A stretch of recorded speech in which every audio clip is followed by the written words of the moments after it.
Halo semua, balik lagi sama saya Abah Kopdut alias Kopi Udut. Semoga kalian semua cepat dapat pacar biar bisa ada aktivitas malam minggu.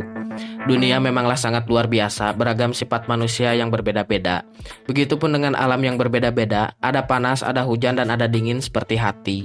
Dunia memiliki waktu selama 24 jam. Di dalam waktu tersebut terbagi menjadi dua bagian, yaitu siang dan malam.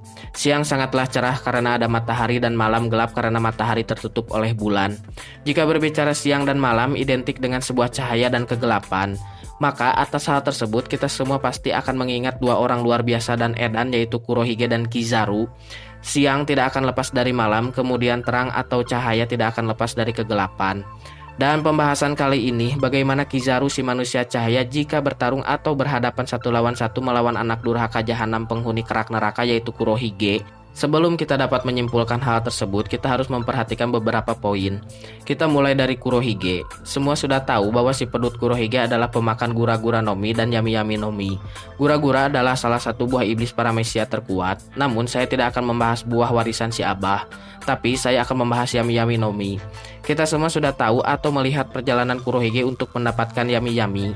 Kurohige rela menjadi orang baik dan berpura-pura hidup dalam lingkungan yang dia tidak inginkan selama puluhan tahun. Kurohige melakukan riset dan mencari fakta tentang keberadaan yami-yami nomi. Entah bagaimana Kurohige bisa tahu bahwa yami-yami adalah salah satu buah iblis terkuat. Namun sepertinya dia mempelajari hal tersebut secara diam-diam selama hidupnya. Kurohige sangat ambisius untuk mendapatkan yami-yami nomi dan sangat yakin bahwa buah tersebut adalah salah satu buah paling berbahaya. Hidup Kurohige sangatlah berantakan, namun dia memutuskan untuk masuk ke dalam bajak laut Abah Shirohige dan berlindung di bawah bajak laut besar tersebut. Bahkan Kurohige cukup lama berada di bajak laut Shirohige. Semua sudah tahu bahwa Kurohige lebih berpengalaman perihal hidup dibandingkan Shanks dulu. Ini terbukti ketika Goldie Roger berhadapan dengan Shirohige. Kurohige sedikit lebih tua dari Shanks. Lama waktu berlalu bahwa Kurohige mengetahui buah iblis incarannya sejak dulu berada di tangan Touch, yaitu rekannya sendiri di bajak laut Shirohige, atau lebih tepatnya salah satu komandan divisi Shirohige. Di sini Kurohige membunuh atau membantai Touch, kemudian mengambil yami-yami nomi dan melarikan diri. Semenjak itu Kurohige menjadi pengguna buah iblis yami-yami. Banyak sekali manfaat dari buah tersebut, namun yang paling berbahaya adalah jurus Kurohige yang bernama Black Hole. Jurus tersebut dapat menarik atau menyerap apapun di sekelilingnya. Entah bagaimana dan kemana benda-benda tersebut terserap. Yang jelas bahwa sudah terserap, Kurohige dapat mengeluarkannya kembali. Kurohige juga dapat menetralkan serangan pengguna buah iblis lainnya. Hal tersebut dibuktikan ketika Shirohige memukul Kurohige. Namun pukulan tersebut dapat diserap atau dinetralkan oleh yami-yami. Namun yang sangat berbahaya dan paling sangat berbahaya adalah Kurohige dapat mencuri buah iblis dengan yami-yami. Contohnya seperti kepada Shirohige. Belum diketahui cara apa atau jurus apa yang dipakai oleh Kurohige, namun hal tersebut dapat dilakukan. Dan kita sekarang masuk kepada sosok admiral paling seueur banyol alias bercanda, yaitu Borsalino Kizaru. Kizaru adalah pemakan buah iblis Pika-Pika Nomi bertipe Logia. Buah tersebut membuat Kizaru menjadi seorang manusia cahaya. Selain cahaya, Kizaru juga dapat mengeluarkan laser beam yang bisa meledak.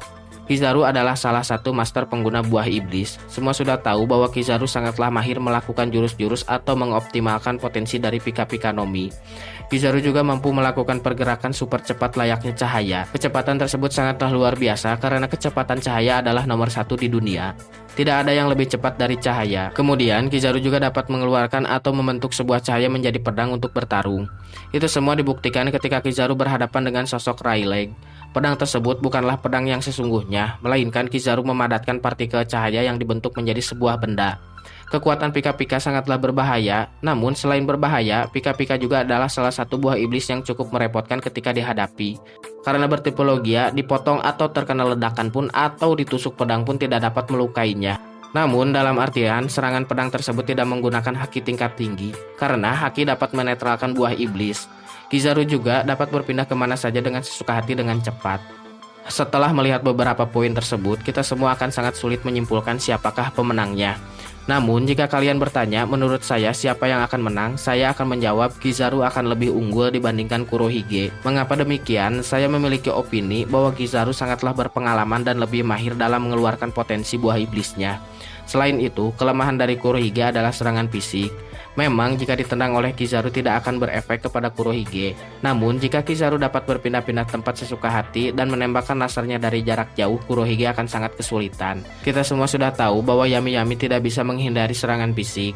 Yang saya maksud adalah serangan fisik seperti pedang Shirohige di Marineford.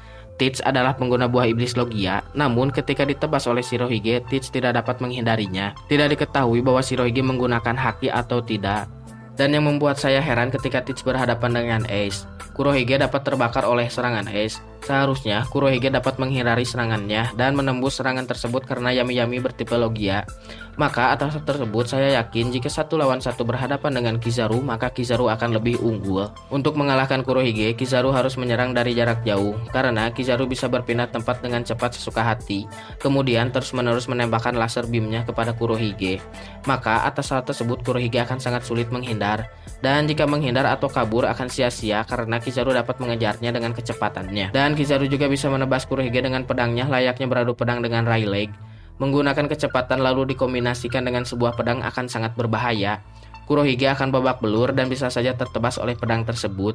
Namun kita semua jangan meremehkan Kurohige. Kita semua sudah tahu bahwa Kurohige selalu kalah di awal, namun hasil akhir selalu dimenangkan olehnya. Kurohige adalah salah satu manusia yang akan menempuh jalan apapun untuk tujuannya, meskipun dengan cara culas atau licik. Kurohige selalu bertarung memiliki cara yang tidak bisa kita tebak. Selain itu, saya yakin bahwa Kurohige juga tahu bagaimana cara menghadapi Kizaru. Pasti ketika dulu Kurohige mencari buah iblis terkuat, Kurohige juga mengetahui bagaimana potensi dari Pika-Pika Nomi atau Magu-Magu Nomi milik Akainu. Semua bisa saja terjadi dalam sebuah pertempuran atau pertarungan. Kesalahan sedikit apapun bisa saja merubah hasil akhir. Jadi gimana menurut kalian? Tulis pendapat kalian di kolom komentar, dan buat yang mau request sok aja nanti sama saya dibahas. Ya jadi itulah menurut saya mah ya, kalau misalkan bertarung saya yakin gitu kalau si Kizaru teh lebih unggul dari si Kurohige. Tapi nggak tahu juga ya, karena Yami-Yami juga ini sangat berbahaya. Tapi kalau misalkan 1 lawan 1 mah saya agak ragu kalau Kurohige menang. Tapi ini tuh yang jadi masalah tuh, Kurohige tuh selalu kalah di awal gitu. Setiap pertempuran atau pertarungannya tuh suka kalah di awal gitu. Tapi hasil akhirnya suka dimenangin gitu. Tapi ya mungkin nggak bisa terjadi juga, dan mungkin tidak akan terjadi. Kalau terjadi cuman mungkin sedikit aja bertarung, nggak akan 1 lawan 1 lah. Ya itu mah cuman opini saya lah. Ya kalian juga punya opini lah, tulis aja di kolom komentar. Kita diskusi aja lah sambil sebat seduh sambil santuy. Ya udahlah, salam sejahtera wanita wajah mulus, bitis penuh peluru. Goodbye, dadah.